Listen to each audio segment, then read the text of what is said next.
Radio Edukasi BBGTK DIY cerdas, santun, dan menghibur. Halo, selamat siang Insight Edukasi dan sahabat BBGTK DIY. Senang sekali di kesempatan siang hari ini, saya Yuda Wijasena bisa kembali hadir menjumpai Anda. Kali ini dalam program Presisi, program edukasi seputar inklusi.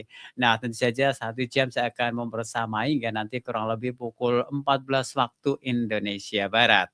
Dan acara presisi program edukasi seputar inklusi ini bisa Anda dengarkan melalui streaming di bbgtky.kemendikdasmen.go.id/radio edukasi dan Anda juga bisa menyaksikan melalui kanal YouTube BBGTKDIY.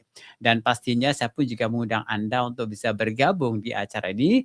Barangkali nanti mau mengajukan pertanyaan ataupun juga komen boleh, silakan nanti bisa melalui, eee, layar YouTube kita di kolom komentar dengan format ketik nama, kemudian spasi instansi, spasi, komentar atau pertanyaannya.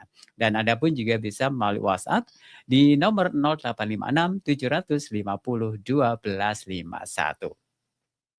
Baik, insedukasi pendidikan adalah hak bagi setiap individu tanpa terkecuali ya.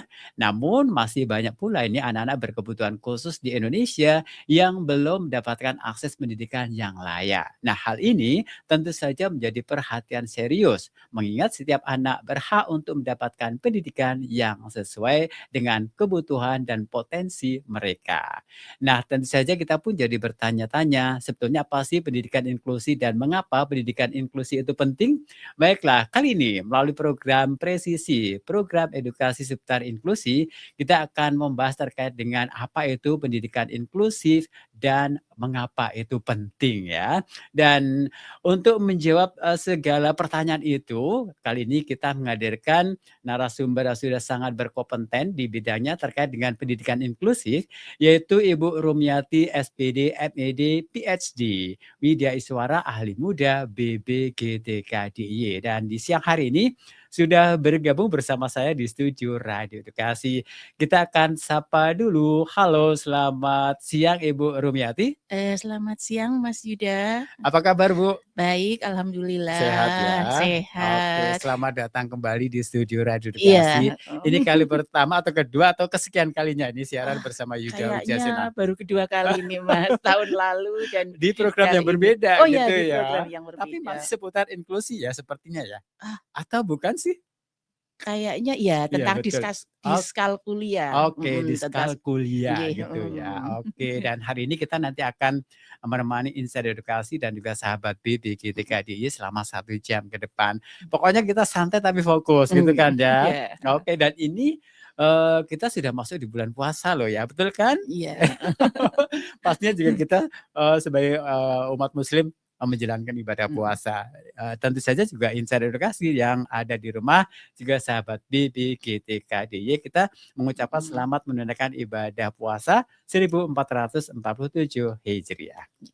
Oke, gimana nih aktivitas hari ini? Sepertinya padat gitu ya? Iya, lumayan Mas. Mhm, Tapi karena bulan puasa heeh, ya mungkin lebih banyak waktu untuk belajar ya, oke, dan mhm, mudah-mudahan, apa namanya, pendengar juga hari mhm, ini, kalau nggak salah kan ini hari kedua mhm, sekolah libur nggih kalau betul, di mhm, Jogja. mhm, Ya mungkin kalau, ini kesempatan kita mhm, untuk apa, belajar kembali, mhm, mengingat kembali mhm, hal-hal yang, sudah kita mhm, pelajari dulu sehingga mhm, nanti kita punya apa namanya ya, semangat lebih untuk, mhm. menerapkan pendidikan inklusi ini, Oke. nggih. Nah tadi sebagai prolog saya kan, Mhm, sedikit, menyinggung bahwasanya, anak-anak berkebutuhan khusus di Indonesia itu sampai saat ini juga masih ada sebagian yang, belum mendapatkan pendidikan yang layak. Apakah benar nih situasi seperti ini? ya ini mungkin tergantung dari daerahnya Oh ya Mas gitu, G ya. ya, Jadi mhm, mungkin di beberapa daerah gitu mungkin masih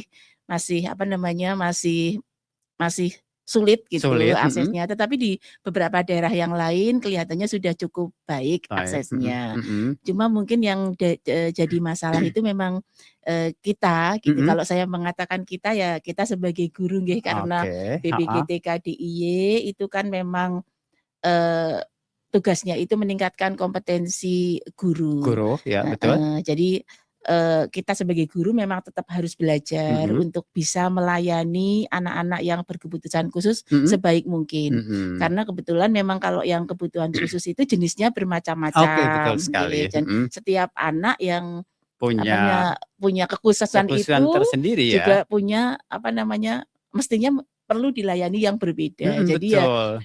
itu guru tetap harus belajar Betul betul. tentang tentang melayani anak berkebutuhan khusus tersebut. Oke, jadi, keanekaragaman dari anak-anak berkebutuhan Mhm. khusus tersebut juga, para guru juga harus menyiapkan bagaimana caranya untuk, menangani itu Iya, betul secara sekali. berbeda Nggih, gitu kan iya ya dari nggih. masing-masing Iya ABK iya gitu ya, nggih, Bu, heeh, ya. iya. Nah, pastinya, seperti Bu Romi tadi sampaikan bahwasanya memang guru juga harus dituntut untuk selalu update Iya, untuk belajar, pembelajaran, nggih, iya, belajar gitu ya. nggih nggih. Iya, betul Oke. sekali. Saya juga sama. Mhm. Saya juga tetap harus terus belajar, nggak cuma Ya, guru, betul ya, ya. Jadi heeh. biar semua saling, sinergi gitu Iya, kan ya, betul saling sekali. memberikan apa ya, ilmu ataupun juga Mhm. berbagi Iya, ilmu gitu ya, nggih, Bu, iya ya. betul sekali, iya. Oke. Nah, terkait dengan, tema kita hari ini, apa itu pendidikan inklusif dan mengapa itu penting? Nah, barangkali Insight Edukasi dan juga sahabat BPGT KDY hingga saat ini juga masih agak awam ya Iya, terkait dengan apa sebetulnya pendidikan inklusif itu dan mengapa itu penting. nggih, heeh. Mungkin bisa dijelaskan Bu Romi? Iya, mungkin ini kembali lagi ya seperti saya katakan tadi Heeh, kalau kita itu memang harus terus belajar nggih mhm. Mas, nggih nggih. Saya ini boleh manggil Mas nggih? Boleh. Atau manggil Pak Yuda saja? Mas Yuda aja Ya ya Mas biar lebih Yuda, akrab jadi gitu ya. seperti sehari-hari nggih, Iya, ya heeh, sehari-hari panggilnya Mas Yuda nggih. mhm, Ya memang kita tetap harus, belajar nggih mhm. tentang apa itu pendidikan inklusi karena memang kadang-kadang pengertiannya itu juga terus berkembang. Jadi sejak Oke, awal mhm, sejak awal itu menjadi ide, mhm, kemudian sampai sekarang saya sendiri terus belajar Mas. mhm Jadi mhm mhm. membaca di, berbagai macam Berbagai sumber, oke. kemudian melihat di negara lain apa sih sebenarnya yang mereka maksud dengan pendidikan Mhm inklusi mhm mhm, itu. Nah, dari apa yang sudah saya pelajari itu mungkin mhm, saya sekarang bisa bagikan ya, mhm, agar kita lebih paham apa mhm, sebenarnya pendidikan inklusi, mungkin kita bisa melihat ke gambar ini, nggih. mhm, oke, Ya, jadi sebelum kita paham inklusi, mhm, kita paham apa sih yang bukan inklusi oke, itu. betul betul, Jadi, iya, oh kalau seperti ini bukan berarti, mhm, kalau ini mhm inklusi mhm, gitu nggih. Ini gambar ini saya ambil dari blog ini kebetulan sebenarnya versi dari gambar ini cukup banyak, mhm, tetapi ini saya ambilkan yang warna-warni, iya ada iya, kuadrannya jadi bisa kelihatan ya. mhm, Ini sumbernya saya tulis di bawah, itu joyful inclusion ya. mhm mhm, Di sini kita lihat ini yang bukan inklusi, mhm, itu ada eksklusi, ada segregasi, mhm, ada integrasi. mhm mhm, Kalau inklusi itu hanya salah satu bagian dari itu. Nah, sekarang mhm, kita lihat satu persatu iya, dulu. Nah, kalau lihat gambar ini mungkin ini sebenarnya gambar apa ya? mhm, Ya. iya, Kalau kalau Mas Yuda lihatnya gambar apa ini? Ini gambar orang-orangan itu ya, yang orang-orangan cuma ya, mhm, kepala, kemudian ada badannya, kemudian mhm, ada lingkaran mhm ya. mhm, Ini mhm, orang-orangannya itu ada yang warnanya hitam, mhm, tapi juga ada yang warnanya warna-warni. iya, Sekarang kita lihat dulu yang eksklusi. mhm, Nah, yang eksklusi nggih, yang eksklusi. Kalau kita lihat gambar ini, orang-orangan ini menggambarkan murid. mhm, Nah, menggambarkan murid, kemudian lingkaran itu menggambarkan akses pendidikan oke, atau, sekolah, mhm, lingkaran yang warnanya hijau mhm, itu. Nah, di situ kita lihat muridnya itu ada beragam nggih, mhm, ada yang hitam, mhm, kemudian ada yang hijau, ada betul, yang biru, mhm, ada yang ungu juga. mhm, Nah, itu, yang hitam itu mhm. misalnya menggambarkan murid yang tipikal, ya. Oh, murid yang tipikal, Ya, tipikal. oke, Jadi istilahnya tipikal itu murid yang perkembangannya itu normal. Jadi seperti mhm, anak-anak pada umumnya. nggih, iya, Jadi kalau misalnya anak usia masih anak kecil mhm, misalnya, usia 5 sampai 6 tahun itu iya, kan sudah mulai bisa belajar membaca. mhm, Nah, itu namanya tipikal. Kalau tipikal, misalnya bayi itu umurnya 15 bulan, mhm, Sebenarnya mulai 9 sampai Mhm. 18 bulan itu mereka sudah mulai belajar berjalan Mhm mhm. dan sudah bisa berjalan, umur 18 bulan itu Mhm. tipikal. Tetapi Mhm. kalau misalnya anaknya itu sudah umur 3 tahun tapi masih belum bisa berjalan, itu kita Berjalan. sebut atipikal. Atipikal ya, Ya, oke. jadi itu mungkin istilah, kalau dulu istilahnya normal dan tidak Iya, normal, betul tapi betul. kita bisa menyebutnya yang normal itu tipikal, Mhm. yang tidak itu Atipikal, atipikal. Sebenarnya iya. istilah itu kurang begitu Begitu pas ya. normal dan tidak normal tidak pasti, Heeh, makanya tipikal mhm. dan atipikal. Mhm mhm. Nah, di eksklusi ini kalau murid Mhm. yang apa namanya, yang Mhm. warna-warni ini, murid-murid yang atipikal itu, tidak Mhm. mendapatkan akses pendidikan, Oke. tidak berada di sekolah gitu. Mhm. Jadi ini kita sebut eksklusi. Jadi ada Oke. murid yang tidak mendapat akses pendidikan Mhm. karena mereka dianggap berbeda dari murid pada umumnya. Umumnya. Itu Mhm. eksklusi. Jelas Mhm. eksklusi itu bukan Bukan inklusi inklusif. karena ada anak yang tidak mendapatkan akses pendidikan. Mhm. Kemudian yang bukan inklusi lagi Iya. itu adalah segregasi. Mhm, Segregasi segregasi. itu pendidikan yang terpisah. Mhm. Jadi memang, semua anak ini Mhm. ada di sekolah, jadi ada Iya. di lingkaran-lingkaran hijau itu Mhm. semua anak. Mhm. Tetapi sayangnya mereka belajar dengan terpisah ya, Mhm mereka mhm. belajar dengan terpisah. Jadi anak-anak yang tipikal itu di sekolah umum atau Mhm. sekolah, reguler, Mhm. sementara anak-anak yang, warna-warni itu, Mhm. yang, berkebutuhan khusus berada di sekolah yang, eee luar Luar biasa. biasa, Jadi ini iya. terpisah Mhm. segregasi.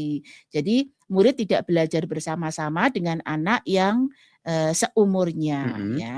Kemudian yang ketiga Mhm. yang bukan inklusi, Mhm. jadi yang bukan inklusi bukan bukan hanya apa namanya, satu, tapi ternyata 3 yang Ada bukan 3. inklusi, Mhm. yaitu ini ada, integrasi atau Mhm. pendidikan yang terpadu. Oke. Sebenarnya yang pendidikan terpadu ini sudah cukup baik, di Mhm. mana anak-anak yang, berkebutuhan khusus, ini yang warna-warni itu, Mhm. belajar bersama-sama dengan anak yang tipikal lainnya Oke. dalam satu sekolah. Mhm. Tetapi sayangnya dalam pendidikan terpadu ini, tidak ada perbedaan terkait lingkungan fisik atau budaya sekolah, Mhm. maupun praktek pedagogis. Jadi, bisa jadi tidak semua anak memiliki akses yang setara untuk belajar. Jadi, Mhm. hanya ditempatkan bersama di dalam Oke. satu sekolah, Sekolah. tetapi belum tentu mereka mendapatkan akses yang sama Mhm. terhadap apa namanya, eee lingkungan fisiknya, Mhm. itu. Nah, sementara kalau yang terakhir yang disebut dengan inklusi, Mhm. inklusi itu pendidikan yang menyertakan Mhm. semua anak secara bersama-sama Mhm. dalam suatu iklim dan proses pembelajaran Iya. dengan layanan pendidikan yang layak dan sesuai dengan kebutuhan individu murid Mhm mhm. tanpa membeda-bedakan anak yang berasal dari latar Mhm. suku, kondisi sosial, kemampuan ekonomi, politik, dan keluarga. Jadi di Mhm sini mhm. kita lihat gambarnya itu di dalam sekolah itu mereka benar-benar mix gitu ya. Iya, Benar-benar dicampur ya. benar-benar jadi bukan terus di dalam sekolah nanti terus, kalau terpadu sama-sama di dalam sekolah, Mhm. tetapi bisa jadi tetap Tetap terpisah gitu. Kalau terpisah, inklusi itu tetap tidak, menyatu gitu ya? menyatu, Mhm mhm. benar-benar menyatu, Betul-betul benar-benar menyatu, bersama, membaur gitu ya? Oh, membaur. Jadi mhm. memang kalau pendidikan inklusi ini memang melayani semua Mhm. anak ya, Mhm. sebenarnya secara luas itu pendidikan inklusi itu juga melayani anak yang, dari kalangan masyarakat Mhm. marginal, kemudian anak dari, masyarakat sosial ekonomi Iya, rendah, anak mhm. dari TKT, Mhm. anak korban bencana, secara luas sebenarnya pendidikan Bisa inklusi bisa bisa masuk itu. di situ. Tapi memang karena anak berkebutuhan khusus memang benar-benar penuh pelayanan khusus, ini Mhm. memang banyak yang jadi perhatian dalam, Mhm mhm. pendidikan Mhm. inklusi. Mhm. Jadi itu pendidikan Pendidikan inklusi inklusi. kita pahami dari sisi apa yang bukan inklusi. Yang Inklusi, bukan mhm. inklusi itu bisa berupa eksklusi, Mhm. eksklusi itu malah yang paling kok anak sampai tidak Tidak disekolahkan disekolahkan gitu. ya. Kemudian yang segregasi Mhm. disekolahkan tetapi dalam sekolah yang terpisah, Mhm. itu bukan Bukan inklusi inklusi juga. juga. Kemudian integrasi kalau hanya dikumpulkan tanpa mendapatkan pelayanan Mhm. yang sesuai dengan kebutuhan masing-masing, Mhm. itu juga belum Belum inklusi. inklusi ya, Gitu. oke. Itu Heeh. pengertian yang terbaru mungkin nggih Mas nggih, Pengertian yang yang terbaru saat ya, ini nggih. oke. Nah, kalau di Indonesia sendiri Mhm. apakah sudah, tercakup semuanya itu? Kalau saat ini kondisi di Indonesia memang, masih ada sekolah luar biasa nggih Mas nggih. Ya. Ya memang sebenarnya kalau semangat kita di sini yang pertama itu, kenapa masih ada sekolah luar Iya. biasa yang terpisah, itu memang masih ingin melayani anak-anak berkebutuhan khusus sesuai dengan, apa namanya, kebutuhannya Kebutuhannya. nggih. Jadi sebenarnya kalau mau tetap di sekolah luar biasa, selama memang di sana mereka mendapatkan pelayanan yang sesuai dengan kebutuhannya itu tidak masalah. Iya. Tetapi memang, untuk anak-anak yang, tertentu dan ini memang kalau, apa namanya, diharapkan ya memang anak-anak itu bisa juga dilayani di sekolah yang, inklusi. Tetapi memang juga nanti tergantung dari kemampuan sekolah Sekolah inklusi. Ya itu. ini memang yang masih menjadi PR kita semua nggih, karena sekolah inklusi itu kalau mau menjadi sekolah inklusi memang tidak bisa asal menerima anak Betul juga. betul, ya. Karena kalau misalnya kita asal menerima anak, kemudian kok anak itu tidak dilayani dengan baik, di situ itu memang juga kurang pas juga. Betul. Ya memang masih jadi PR kita semua, tetapi kita sekarang yang penting mungkin memahami sebenarnya Memahami. konsep inklusi itu seperti Seperti itu, apa nggih. gitu Jadi ya. konsepnya memang anak nanti belajar bersama dengan anak berkebutuhan khusus belajar bersama dengan anak-anak, lainnya yang anak-anak yang tipikal, di satu sekolah juga mereka mendapatkan pelayanan yang sesuai dengan kebutuhannya. Kebutuhannya, Nggih. oke. Dan itu juga tidak mudah ya, Bu Rumi ya? Nggih. Oke Kak, jadi memang butuh, banyak hal yang perlu dipikirkan gitu Nggih, ya, proses nggih Mas, proses proses gitu nggih. kan ya, oke. Nggih. Baik, menarik sekali Insight Edukasi dan juga sahabat BPKTK DIY. Di kesempatan kali ini kita ngobrol bersama dengan Ibu Rumiati SPD, MED, PhD, Widya Iswara, ahli muda BPKTK DIY yang kali ini kita hadirkan dalam program Presisi, program edukasi seputar inklusi. Dan hari ini kita membahas tentang apa itu pendidikan inklusif dan mengapa pendidikan inklusif itu penting. Bu Rumi, kita nanti akan lanjutkan lagi, kita akan jeda dulu untuk menyimak beberapa selingan berikut untuk itu tetap di sini di Radio Edukasi, cerdas, santun, dan menghibur. Saya akan kembali setelah selingan berikut ini.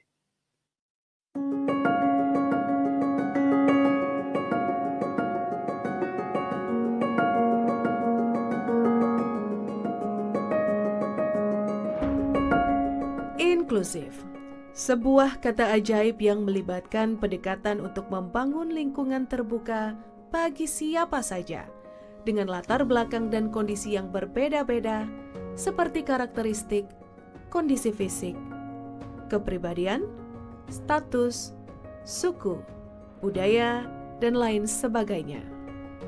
Kita mengulas materi sebelumnya ya. Di dalam rantai makanan itu ada yang namanya produsen, konsumen, dan dekomposer.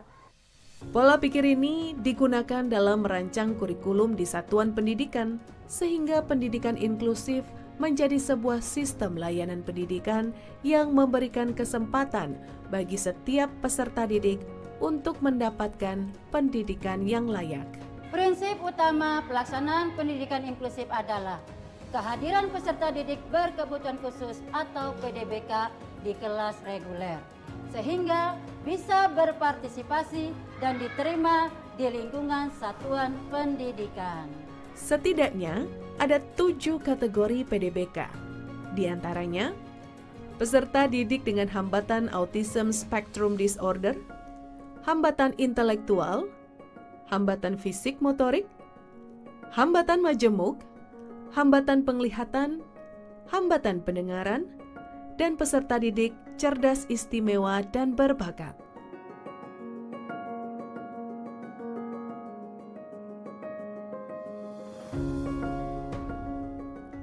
Dalam pelaksanaan pendidikan inklusif ini, penerapan kurikulum menggunakan prinsip fleksibilitas, sehingga bisa diadaptasi sesuai dengan kondisi karakteristik, dan kebutuhan peserta didik.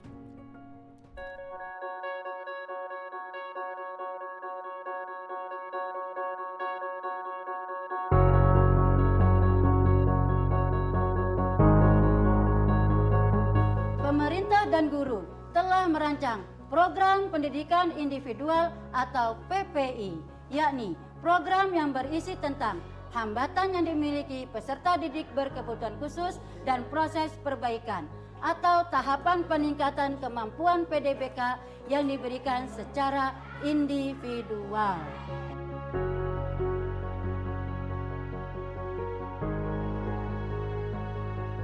Dalam sistem inklusif, guru pendidikan luar biasa, guru pendidikan umum, dan tenaga kependidikan lainnya bekerja sama dan berkolaborasi untuk memenuhi kebutuhan peserta didik dalam mendukung pembelajaran.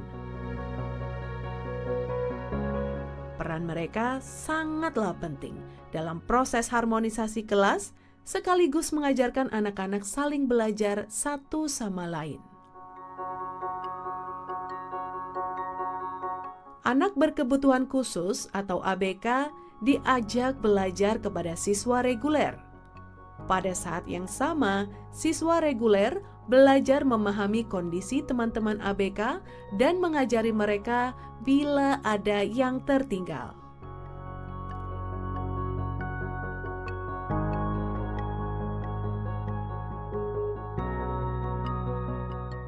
Selain guru dan teman kelas, orang tua memegang peranan sangat penting dalam pendidikan inklusif ini.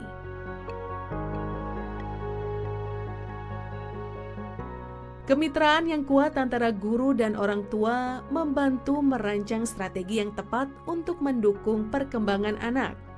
Salah satunya adalah terlibat dan berperan aktif sebagai anggota tim program pendidikan individual atau PPI yang bertugas membuat keputusan pendidikan bagi peserta didik dan menangani masalah seperti kelayakan, evaluasi, pengembangan program, dan penempatan PDBK dalam pendidikan inklusif.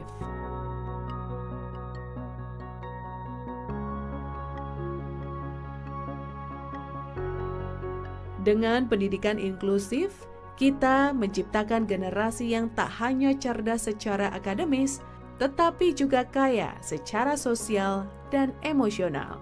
Mari kita wujudkan sekolah yang ramah bagi semua, di mana setiap anak merasa diterima dan dihargai tanpa terkecuali.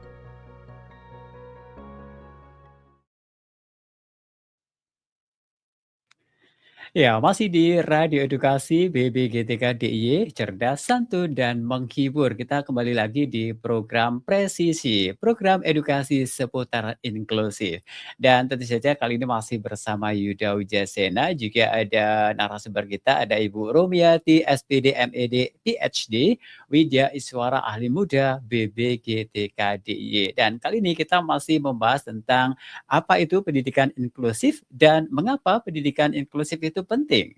Nah, Insight Edukasi saya ingatkan silakan yang mau bergabung, barangkali ingin memberikan komentar bisa melalui kolom komentar YouTube kita dengan format ketik nama, spasi instansi, spasi komentar ataupun juga pertanyaannya.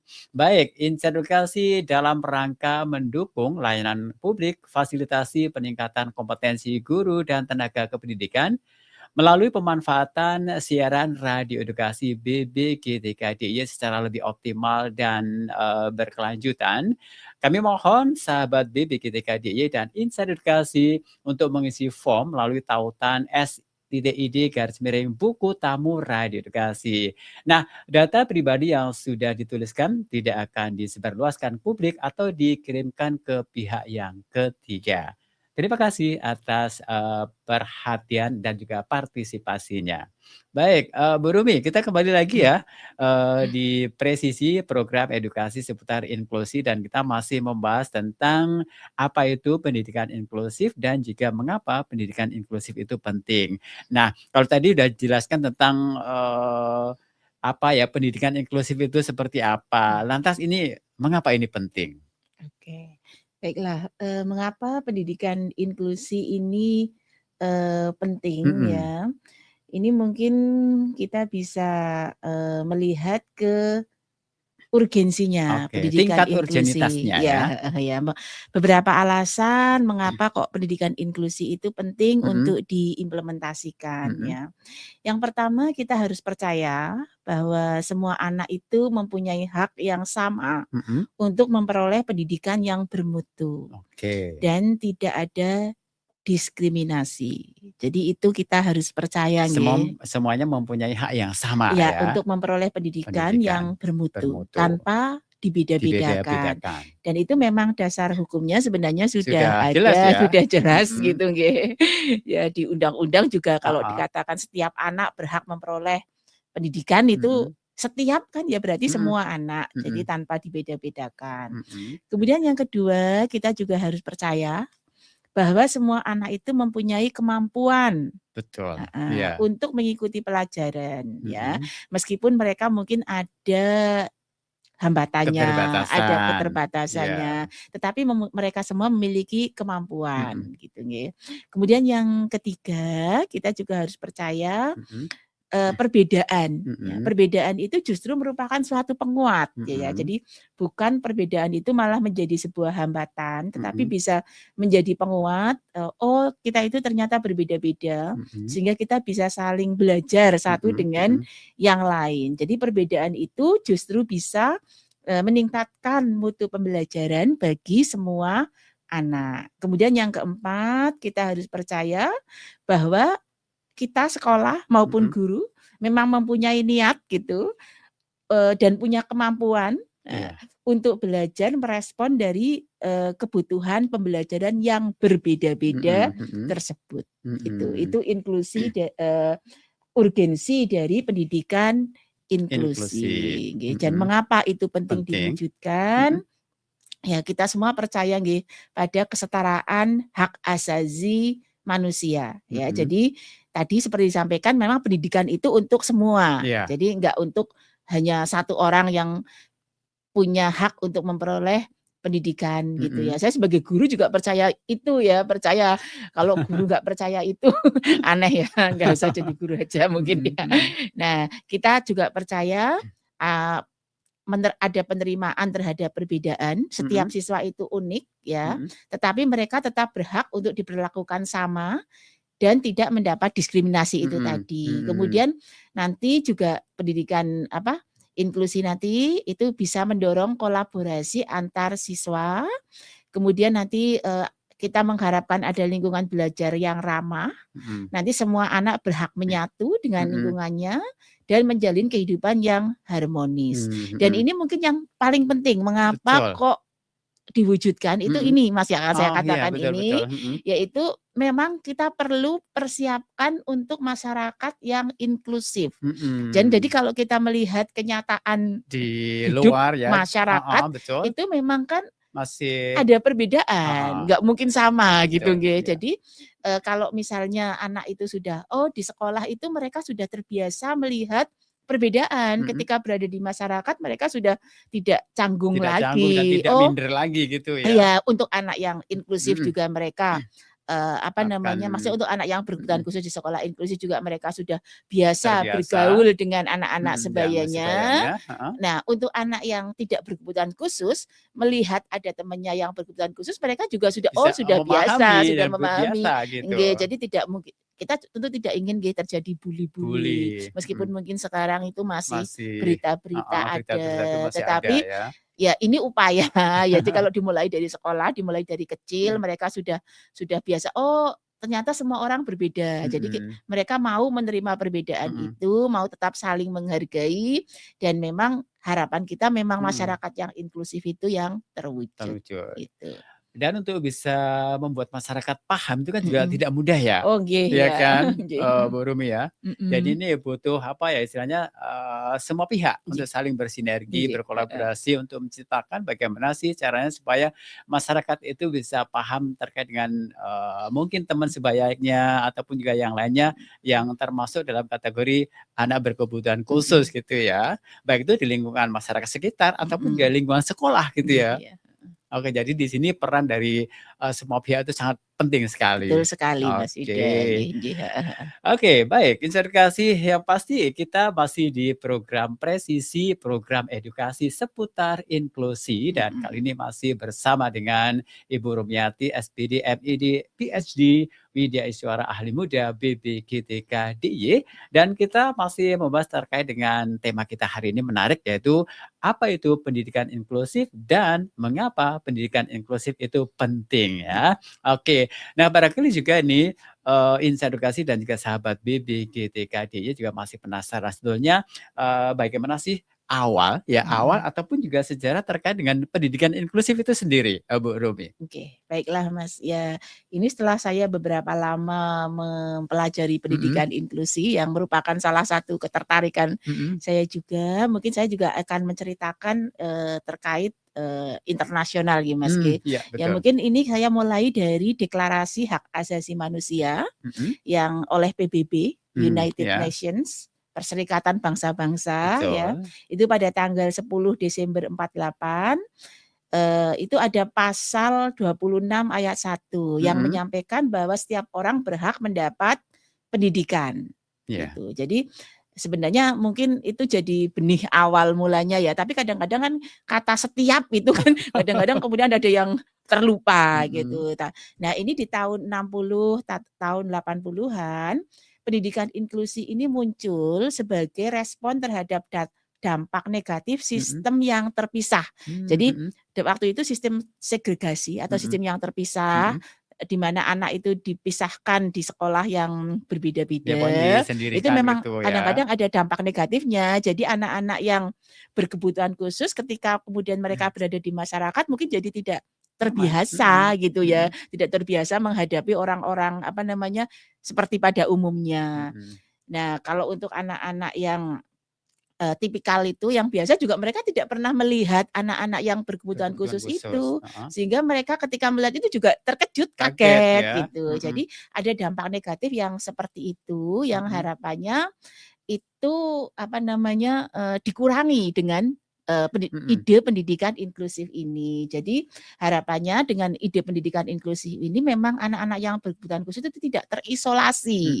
Ya kalau terlalu terpisah selamanya dipisah terus kan mungkin terisolasi. Mereka tidak bisa saling mengenal, saling mengetahui. Jadi ini muncul sekitar tahun 60-80-an. Kemudian pada akhirnya di Thailand tahun 90-an itu ada semacam konferensi dan konferensi itu judulnya juga Education for All. Artinya fokus pada pendidikan untuk semua. Kalau kita melihat waktunya itu memang panjang Mas. Jadi tidak langsung serta-merta pendidikan inklusi ada terus langsung berkembang. Ini waktunya memang panjang ya, tahun 90 itu. Kemudian tahun 94 ini yang penting ini tahun 94 itu di Spanyol, di Salamanca namanya, itu nama tempat Salamanca itu di situ ada konferensi yang diprakarsai oleh UNESCO. Jadi UNESCO itu adalah organisasi PBB juga, sebenarnya bagian dari PBB itu tadi, yang mana kalau UNESCO itu fokus pada masalah education, pendidikan, sains, ilmu pengetahuan, culture, budaya gitu. Nah itu mereka bertemu ada kalau tidak salah ingat 92 atau 94 negara begitu.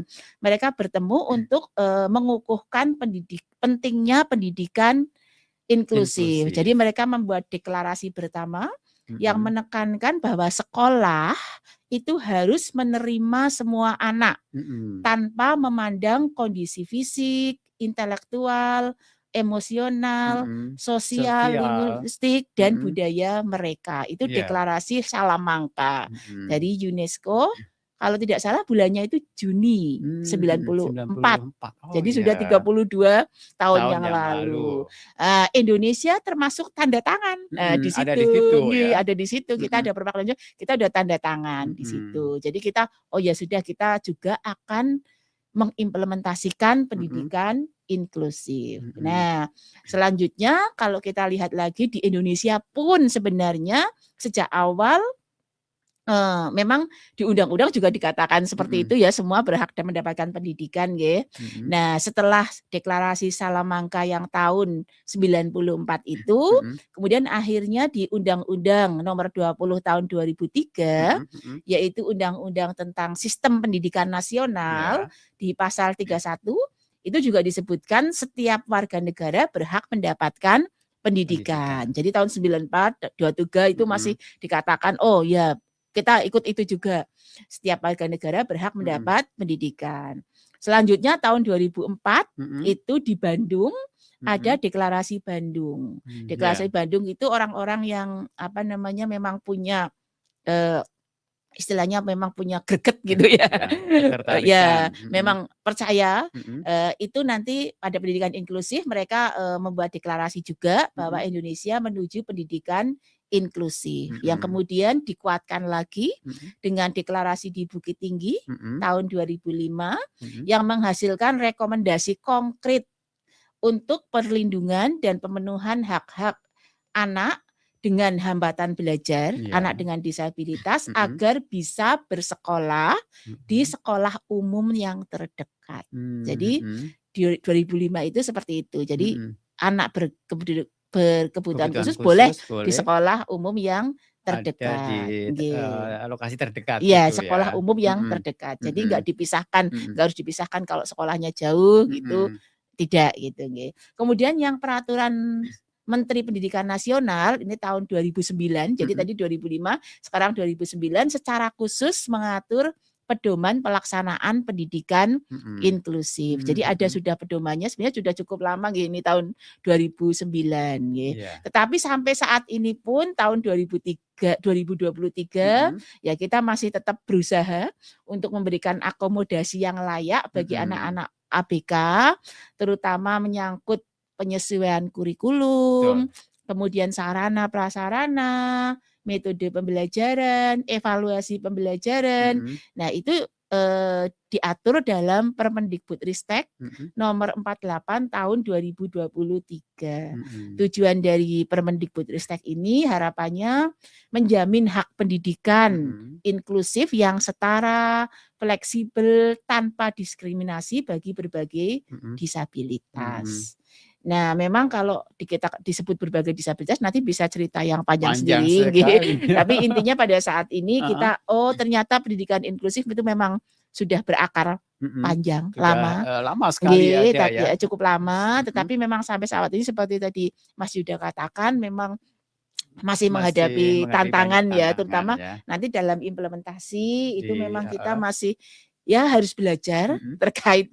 Saya sendiri sebagai mungkin kalau dulu saya guru ya, tapi kalau sekarang mungkin ya tidak langsung ke guru, tetapi saya juga merasa masih harus banyak belajar tentang bagaimana menyesuaikan kurikulum itu, mencari metode pembelajaran yang pas, dan saya juga ingin mengajak pada semua guru gitu ya, karena bagaimanapun kalau kita jiwa guru itu kan panggilan. Ingat, murid kita itu jangan hanya milih-milih, kita nggak bisa gitu milih-milih guru, tapi yang penting kita terima semua siswa seperti apa adanya mereka, dan kita berusaha melayani mereka dengan sebaik-baiknya. Boleh mengajak Mas Ki? Oke, boleh ya.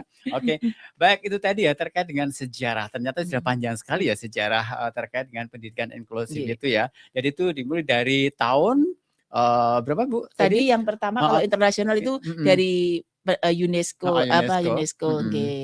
Kalau yang tahun 48 itu kan memang ada dari PBB, memang setiap orang berhak mendapat pendidikan. Salah satu dari hak asasi manusia.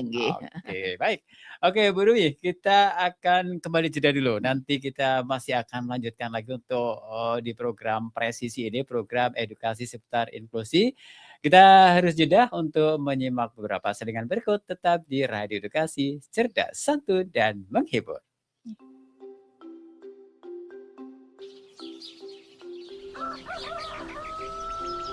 Anak-anak Indonesia adalah generasi penerus yang akan menjadi pemimpin masa depan, serta memiliki potensi yang besar dalam mendorong pertumbuhan ekonomi, pembangunan sosial, dan kemajuan secara keseluruhan karena mereka hidup dengan akses yang lebih baik terhadap pendidikan, teknologi, dan kesempatan ekonomi dari generasi sebelumnya.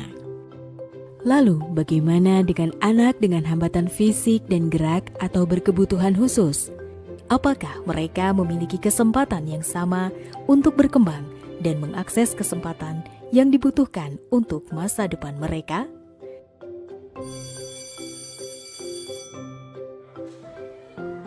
Siapa airku, tanah tumpah darahku. Sanalah aku berdiri, jadi pandu ibu. Dalam pendidikan inklusif, upaya dilakukan untuk menciptakan lingkungan yang ramah dan mendukung untuk semua siswa, sehingga setiap individu dapat merasa diterima dan dihargai tanpa diskriminasi. Disinilah peran kita semua, baik dari sekolah, orang tua, dan masyarakat, untuk memastikan bahwa semua anak Indonesia tanpa terkecuali memiliki kesempatan yang sama untuk mengembangkan potensi mereka. Anak berkebutuhan khusus hendaknya diberi kesempatan untuk belajar, berinteraksi, dan tumbuh bersama dengan teman sebaya mereka, tanpa dibatasi oleh perbedaan kebutuhan atau kemampuan. Sebuah sekolah harus menciptakan suasana yang aman, ramah, dan menyenangkan.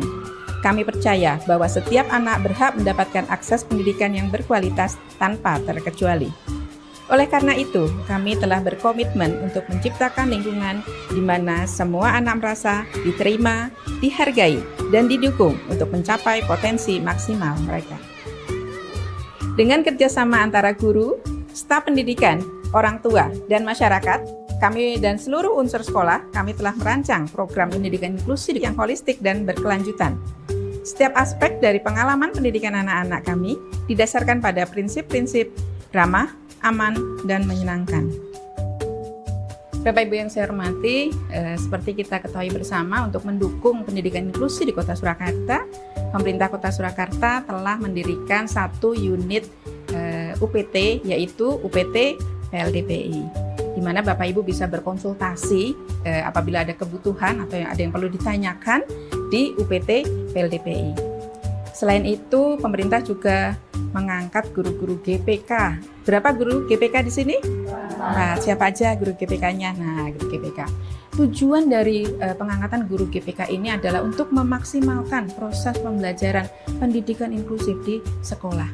Anak-anak dipastikan menerima pendidikan. Anak-anak dipastikan menerima pendidikan sesuai dengan kemampuannya. Jadi guru-guru GPK tetap harus berkomunikasi dengan guru lainnya sehingga anak-anak dapat bersosialisasi dengan sebaik-baiknya. Begitu juga dengan sarana prasarana, kami sudah siapkan juga sarana prasarana melalui BOS, melalui dana lainnya, sehingga kelengkapan untuk pendidikan inklusif di sekolah bisa semakin lengkap. Semangat Bapak Ibu untuk terus melaksanakan pendidikan inklusif di SD Negeri Pajang 1. Semangat buat Bapak Ibu semua.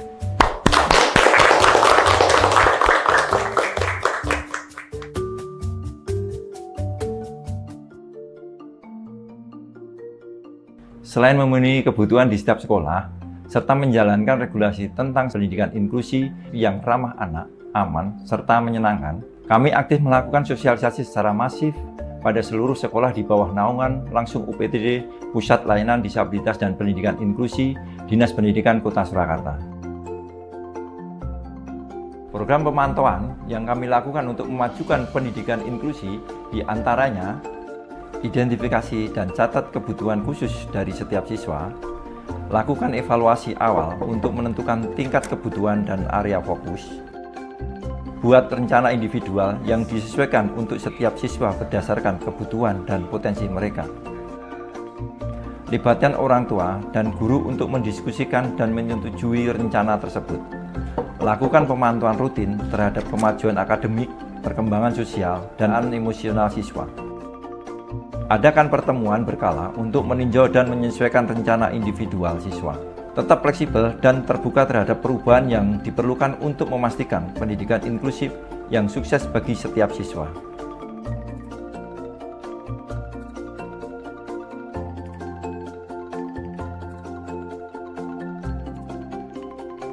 Keberhasilan pendidikan inklusif akan tercapai jika faktor-faktor lingkungan yang menjadi penghambat belajar anak dapat disesuaikan dengan kebutuhan peserta didik, termasuk peserta didik berkebutuhan khusus.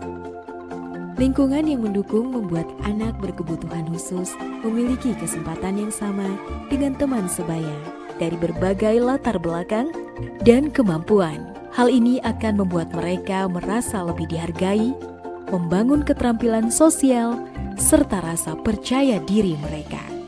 Fasilitas dan sumber daya yang memadai akan membantu mereka untuk mengatasi hambatan-hambatan dalam pembelajaran, sehingga proses belajar lebih efektif. Dengan lingkungan yang aman, ramah, dan menyenangkan, anak berkebutuhan khusus akan berkembang secara optimal, mencapai potensi mereka, dan tumbuh menjadi individu yang mandiri dan berkontribusi secara positif dalam masyarakat. Bapak Ibu, Kepala Dinas Pendidikan se-Indonesia, mari kita berkomitmen bersama-sama menciptakan lingkungan pendidikan yang aman, ramah, dan menyenangkan. Dengan kerjasama, kepedulian, menerima keberagaman, dan memelihara kesetaraan, mari kita wujudkan masa depan pendidikan yang berkualitas. Pendidikan inklusif. Sekolahku aman, ramah, dan menyenangkan.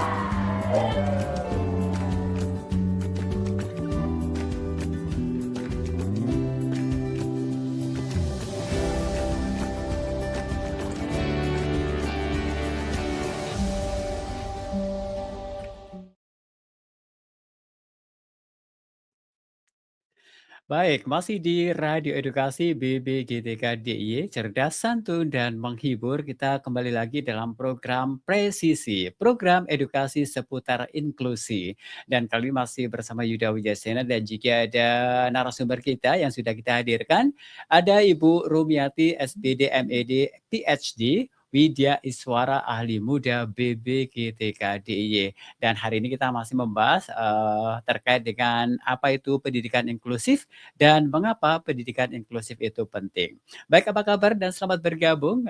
Saya ucapkan kepada Insan Edukasi dan juga sahabat BBGTK DIY yang barangkali baru saja mendengarkan melalui streaming di bbgtkdiy.kemendikdasmen.go.id/radioedukasi ataupun juga yang baru saja menyaksikan tayangan ini melalui kanal YouTube BBGTK DIY. Dan kita masih membahas seputar apa itu pendidikan inklusif dan mengapa itu penting. Dan masih bersama dengan Ibu Rumiati, SPD, MED, PhD, Widya Iswara, ahli muda BBGTK DIY. Baik Bu Rumi, kita lanjutkan lagi. Kita masih ada sedikit waktu terkait dengan pendidikan inklusif ini. Lantas bagaimana tantangannya ini? Seperti apa? Wah, kalau sampai saat ini bicara tantangan itu banyak nih Mas. Iya, tantangan di lapangan terkait pendidikan inklusif meskipun memang sudah cukup lama, tetapi tantangan itu tetap ada. Ada terus gitu ya. Iya, tantangan itu bisa dari sisi guru ya, Guru, dari kita dari sisi sendiri guru, sebagai guru, kemudian bisa dari sisi lingkungan lingkungan sekolah, sekolah. kemudian dari sisi kebijakan yang afirmatif gitu, kemudian dari sisi sistem dukungan. Oke, sistem Oke, dukungan. kita mungkin mulai dari sistem dukungan dulu Oke, mungkin sistem nih Mas. dukungan ya. Jadi kadang-kadang data, ketersediaan data atau akurasi data tentang anak yang berkebutuhan khusus itu kadang-kadang tidak mudah kita dapatkan ya Mas. Mungkin kalau misalnya kadang-kadang ini memang saya sendiri saya memang punya keluarga yang berkebutuhan khusus. Jadi memang kadang kita tuh tidak begitu tahu kalau misalnya anak tersebut kita punya kebutuhan khusus dan kebutuhan khusus tersebut itu apa gitu ya. Dan kadang-kadang dari pihak orang tua juga ada denial gitu. Denial itu nggak ngaku lah kayaknya. Jadi ada rasa malu mungkin karena saya ini ya. menceritakan keluarga saya sendiri juga memang awal-awalnya seperti itu. Jadi mungkin karena kita pengetahuannya juga kurang. Jadi kalau mau jujur kepada para pendengar dan juga kepada masyarakat misalnya. masyarakat saya juga jujur sama Mas Yuda karena saya juga tahu berada di betul situ dan betul. merasakan sendiri, Mhm. memang mengetahui anak itu ABK, Mhm. punya kebutuhan khusus, itu proses yang panjang. Oh, Bagi oke. keluarga sendiri Mhm. gitu, juga untuk bisa menerima itu juga kadang proses yang panjang. Jadi kadang-kadang kalau misalnya ada pendataan gitu, Mhm. kita nggak memberitahu karena kita sendiri tidak tahu Tidak gitu tahu ya. gitu ya. Jadi kayak kasus saya sendiri, adik saya tahu Down syndrome Mhm. umurnya udah sekitar 14 tahun. Itu karena Mhm. mungkin keterbatasan pengetahuan saya juga Mhm gitu mhm ya. mhm. Nah, jadi kadang ketersediaan data itu jadi tantangan kita ya. Jadi kalau kita mau Data ya. melayani dengan baik kan kita harus tahu Mas, Iya. sebenarnya anak itu kebutuhan khususnya yang ada di situ tuh berapa, Mhm. kemudian, apa jenis Apa kebutuhan jenis kebutuhan khususnya khususnya? sebelum kita bisa melayani dengan baik dan itu memang Betul. tantangan gitu ya. Tantangan. Kemudian memang kadang-kadang untuk pusat layanan identifikasi dan asesmen itu belum masih maksimal. Jadi kalau misalnya kita ingin tahu anak itu sebenarnya termasuk disabilitas atau kebutuhannya itu apa, kan perlu di asesmen. Betul. Dan di Ya. asesmen itu kan tidak bisa kita melakukannya dengan asal, tapi juga perlu ada ahlinya, Ahlinya. perlu ada instrumennya. Nah, itu juga tantangan tersendiri itu Iya, ya. iya. Kemudian ya itu terbatas itu ya. Kemudian resource-nya atau sumbernya juga sangat Sumbernya. terbatas. Jadi memang ini memang kalau kebutuhan khusus itu memang apa ya, ilmu yang bisa dikatakan memang terus berkembang ya. Sebenarnya menariknya malah di situ Iya, karena betul. yang penting kita punya, keinginan, Keinginan. kemauan, terbuka untuk belajar ya. Karena Mhm. memang perlu observasi, perlu, melihat dalam waktu yang lama Lama. ya. Dan tantangan ini juga karena belum semua kabupaten atau kota atau lembaga itu memiliki yang namanya unit layanan disabilitas. Kalau di Jogja ini kebetulan saat ini juga baru 1 gitu nggih. Jadi itu sistem dukungnya itu kadang-kadang menjadi tantangan Masih yang terkendala besar ya. nggih, masih Heeh. terkendala. Kemudian kalau kebijakan yang afirmatif itu memang juga tidak semua kabupaten punya Kabupaten punya kebijakan yang kebijakan. Mhm. benar-benar mendukung ke arah situ nggih. Mhm. Jadi belum semuanya memahami sehingga ini tidak menjadi program prioritas di daerah nggih. Jadi itu masih masih masih jadi masalah Masalah juga nggih. juga ya. Meskipun juga ada tempat-tempat yang juga sudah lumayan baik nggih, tapi tidak masih belum merata.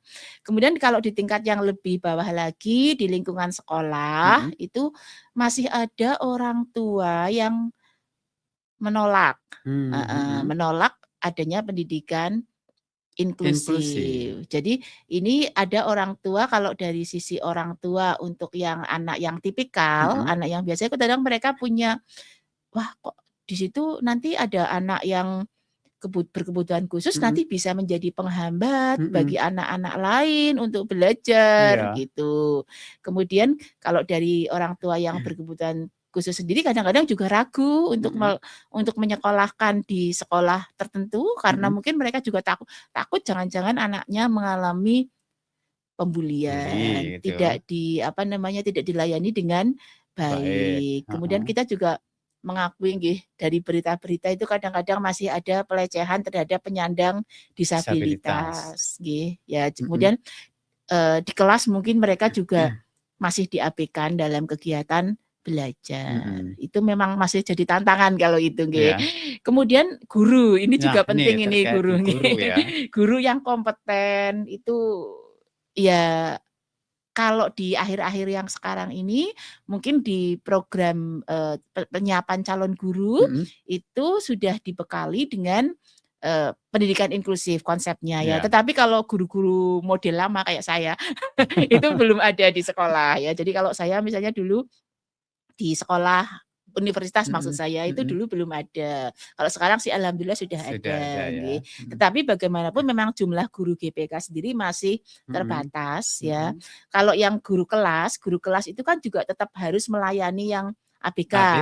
Itu mereka sendiri kemampuannya untuk mengadaptasi kurikulum kadang-kadang masih rendah ya, masih belum pas karena kalau kurikulum untuk ABK kan memang harus diadaptasi. Kemudian mereka juga mungkin belum mampu untuk menyediakan media pembelajaran yang aksesibel untuk semua ABK. Jadi masih cukup banyak tantangan. Ya, tetapi tentunya semoga tantangan itu kita tahu. semakin kesini akan apa ya, Iya. semakin apa ya, apa Yang istilahnya? penting kita Yang penting menyadari oke, tantangan menyadari. itu. Jadi kalau Heeh. menurut saya kalau kita tidak sadar tantangan Mhm. itu, kita jadi tidak tahu bagaimana cara mengatasi tantangan Mengatasinya. itu. Tapi Mhm. kita sadar semua tantangan itu, jadi kita tahu oh di mana kita masih harus perlu untuk belajar Mhm. gitu. Jadi masih cukup banyak Masih sih Mas cukup banyak tantangannya, tantangan nggih. yang betul harus di ini ya, Bu, Iya. ya.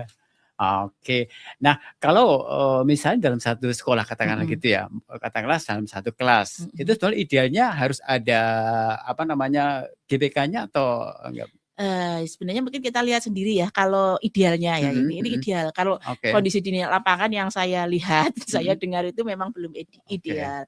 Jadi kalau mau sesuai benar dengan konsep inklusif sebenarnya di dalam satu kelas itu melayani cukup 1 atau 2 anak yang berkebutuhan khusus. Mhm Jadi mhm. kalau misalnya anaknya berkebutuhan khusus yang ringan, Mhm. itu 2 anak saja. Mhm. Kalau yang berat itu mungkin 1 anak Mhm. gitu. Jadi guru itu memang nanti masih bisa menghandle begitu ya. Oke. Mhm. Jadi harapannya, seperti itu. Jadi nggak terlalu banyak anak yang inklusif di kelas. Tetapi Kelas. kalau guru, mungkin seorang guru GPK, guru Mhm. pendamping khusus, mungkin tidak harus kan guru PKK tidak berada di kelas gitu. Iya. Jadi Mhm. mereka di dalam tingkat sekolah Mhm. gitu, mereka mendampingi anak-anak di Di kelas-kelas yang kelas-kelas yang tersebut. tersebut. Jadi Oh, memang iya. tidak satu guru GPK di dalam satu kelas terus gitu ya Mhm, iya sebenarnya enggak memang ya? tidak, Mhm. nggih. Jadi kalau sekolah terutama yang sekolah SMP, SMA itu kan ada kelas-kelas paralel. Iya. Nah, yang penting guru GPK-nya ini, kemudian Mhm. guru GPK nanti yang melihat apa namanya,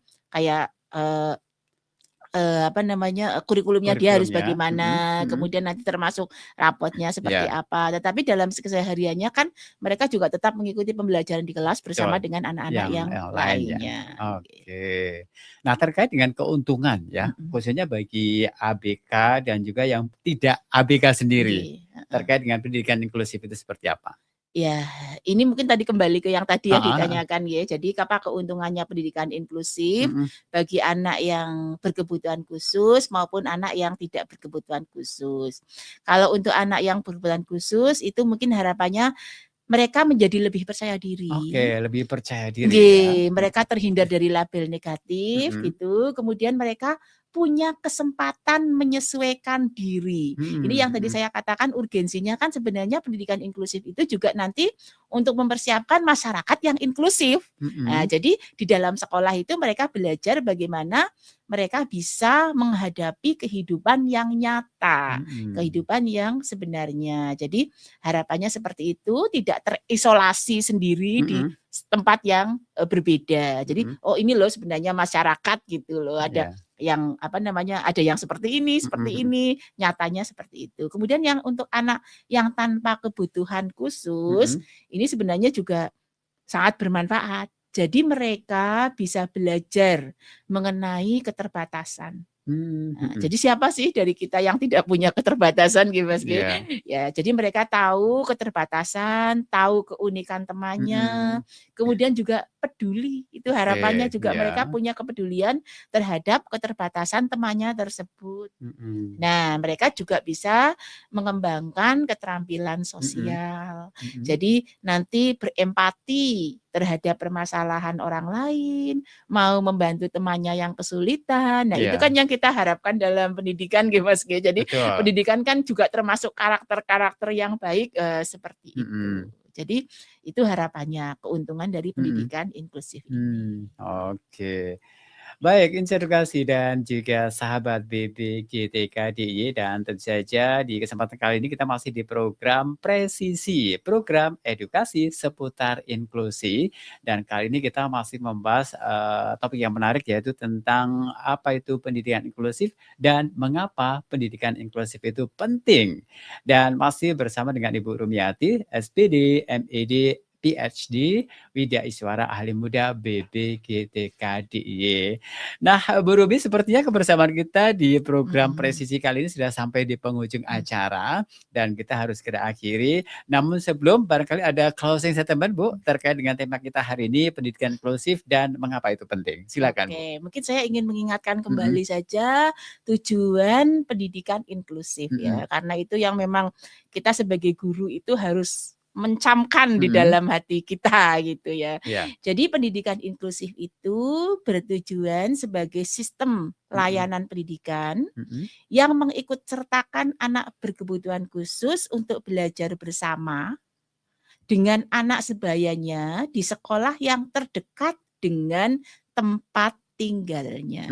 Jadi memang ini yang tidak boleh menolak itu sekolah terdekat dengan tempat tinggalnya, yaitu memang dalam sistem zonasi itu kan memang harus disekolahkan di situ. Jadi sekolah tidak boleh menolak.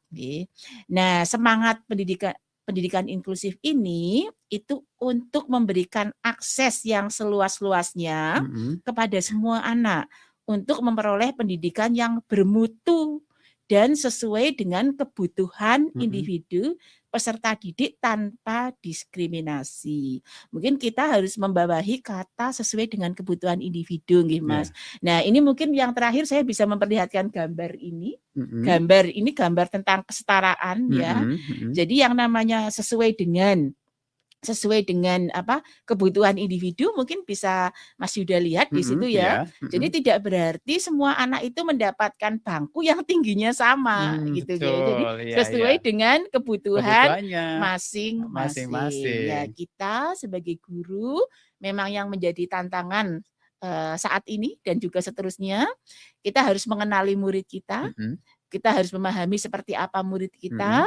Dan kita berusaha untuk memberikan pembelajaran yang sebaik-baiknya sesuai dengan kebutuhan anak tersebut. Nah, itu yang perlu kita camkan karena kata-katanya seperti itu sebenarnya nanti belajarnya itu lama, Mas.